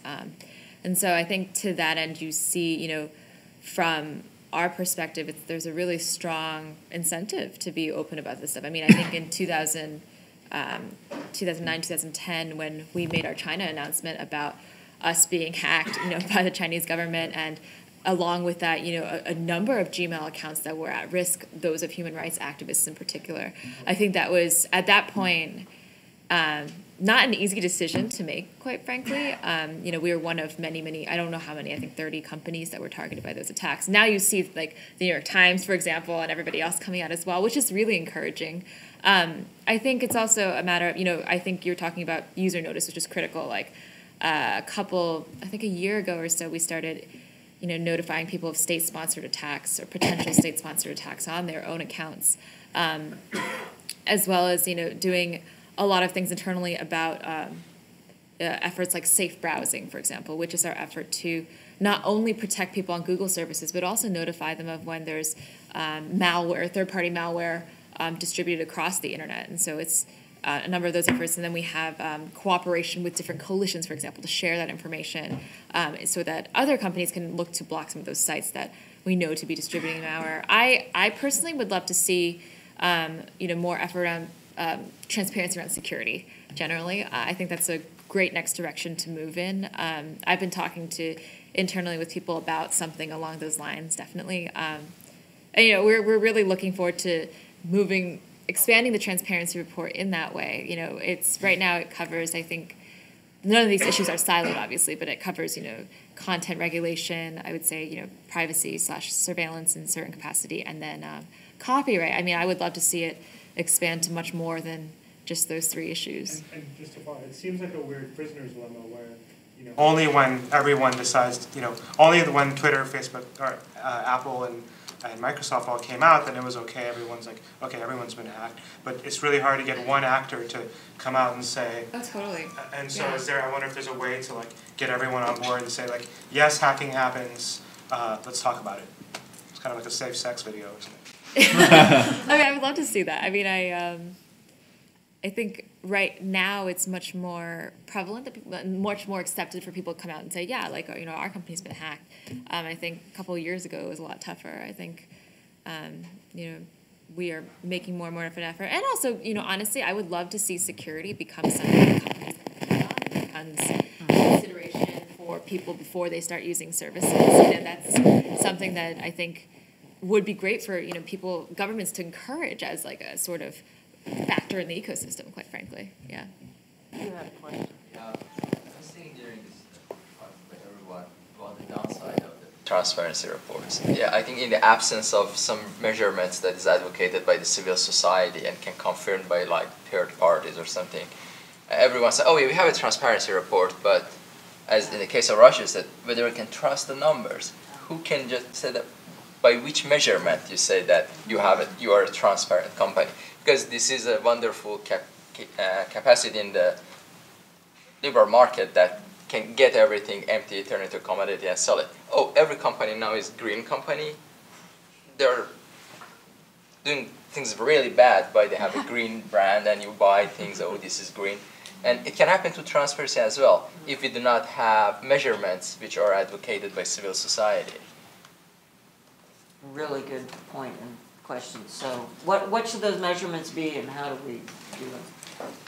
Actually, one of the, we were doing an internet policy project in India, and when I was talking to somebody from Facebook about the effects and impact of transparency reports and whether Facebook were going to do one of the points that he made was actually that it's a difficult balancing act for them, because he says what happens is when you disclose data, you can what they've seen is certain countries will turn around and go, you disclosed in so many instances in that country, why aren't you disclosing in our country? So actually it can have exactly the opposite effect. When you look at the data, then countries are going, well, you cooperated with that government, why not with ours? You should be disclosing more data to us. So that's one of the possible negative impacts that you were talking about.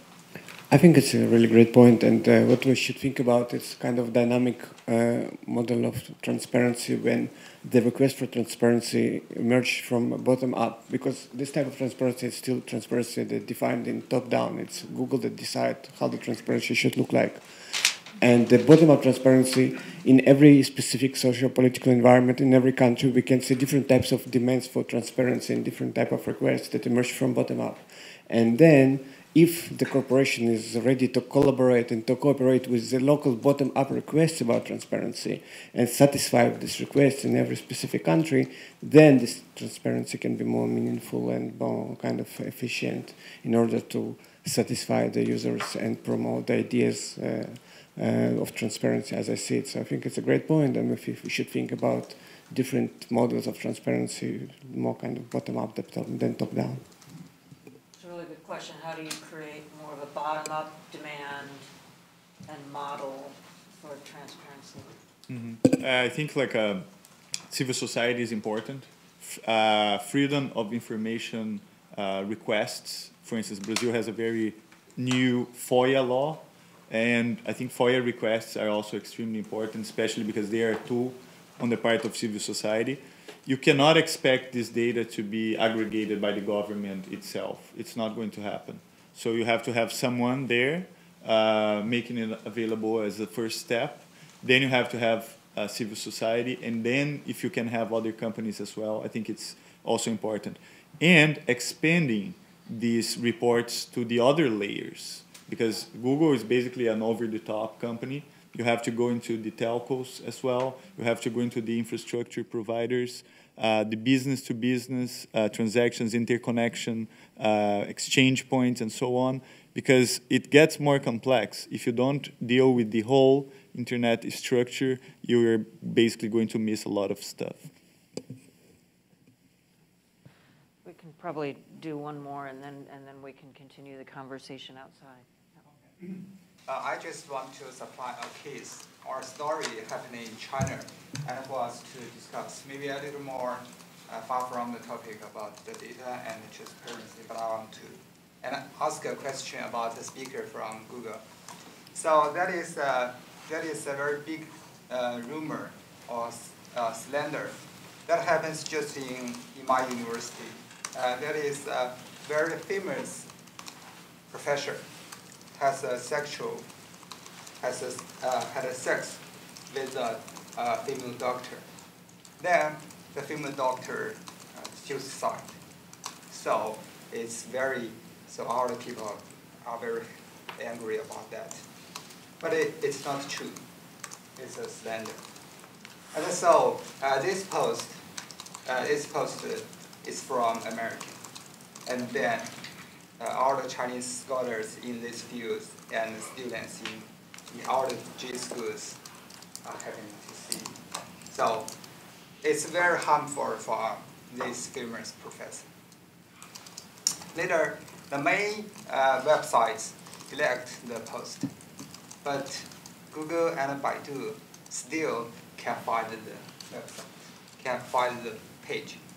You know, if the original website delete the post, Google still can find it if you just in the cache. In the cache. Yes. Yes. So I just want to ask the question. So Google I think it's the biggest media. For other media can converge by Google. But in the traditional media, we have for example, balance reporting and check. Before we publish, we should check. But Google how to check, what responsibility to this happening?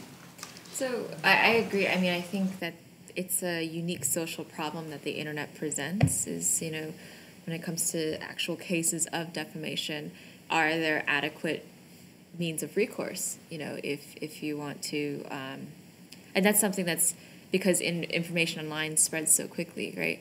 But when we talk about search, I think search, we think of it not in terms of like we own the content or we ever have to screen it. It's just a straight index of what is online, right? We don't create the content. We don't, all we do is provide like literally an index of this is what's online. In your specific case, I think we would probably, if it was brought to our attention, we would perform a cache removal, where we would remove that cache out of the system, especially if they did the right thing. They went directly to the site owner and said, this should be deleted, and the site owner deleted that content. Ideally, what happens is we just remove the cache. But as a company, if search is supposed to function the way it's intended to, which is a direct portal to the different sites on the internet, requiring us to monitor these sites or check them in advance, one would be virtually impossible because you can't think about the internet as a finite set of pages. It's constantly growing. I mean, I think information they say is doubling every 18 months at this point. So if you think about the exponential growth of content, even on YouTube, they have 72 hours of video being uploaded every single minute, or second. So I don't have my stats right. But the explosion of content makes it impossible to monitor in a reasonable capacity in any sort of way. No internet company would be able to operate if there was a legal obligation on them to be able to do that. So you have to start to think about the context of, in an environment where information is growing basically, less than every 2 years, doubling less than every 2 years. How do we ensure that, the information that's correct and accurate comes up? And that requires, a lot of hard work. It requires a lot of algorithms. It also requires, us to start thinking about information in a slightly different context, I think. But I agree, it's a huge challenge. The defamation challenge is not one that's easy. I mean, to think about, I think if I had a silver bullet answer, I would give it to you, but I don't. But I do think that it's really important that services like search continue to be a neutral index, an accurate reflection of exactly of what's online. Whether the content online itself, whether the author and the uploader of that information, whether they have a responsibility is a totally different story. I think it's still the responsibility of the author and the owner of that information. That's where the adjudication has to happen between the party who's offended and the author of the information. And then I think a court should have to decide whether or not something is true or not. Having a company like Google decide what is and isn't true is not a great way to go. I think it definitely should be a judge's decision, a court's decision, whether or not that's the case. On that note, our time is up, but we have more time to chat outside. There's some refreshments. And thank you very much, Dorothy Chou, the rest of our panelists, for coming tonight. This has been a really interesting, it really, just scratches the surface of all the different issues. And I look forward to talking to many of you about this in much more depth very soon. So thanks everyone for coming.